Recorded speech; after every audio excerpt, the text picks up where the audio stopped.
தமிழக அரசு 18வது வனவிலங்கு சரணாலயமாக பெரியார் வனவிலங்கு சரணாலயத்தை அறிவித்துள்ளது.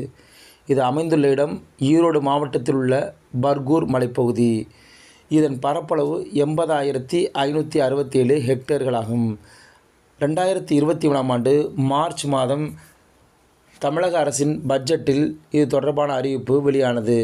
இதற்கான அரசாணை கடந்த 30/1/2024 அன்று சுற்றுச்சூழல், காலநிலை மாற்றம் மற்றும் வனத்துறை அமைச்சகத்தின் அரசாணை எண் 19 வெளியிட்டது. முக்கிய அம்சங்கள்: காவேரி தெற்கு வனவிலங்கு சரணாலயத்துடன் நீலகிரி உயிர்க்கோள காப்பகத்தை இது இணைக்கிறது.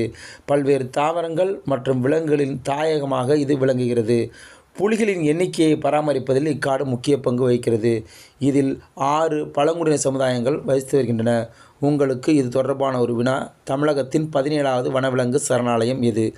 விடையை கமெண்டில் தெரிவிக்கவும். நன்றி, வணக்கம்.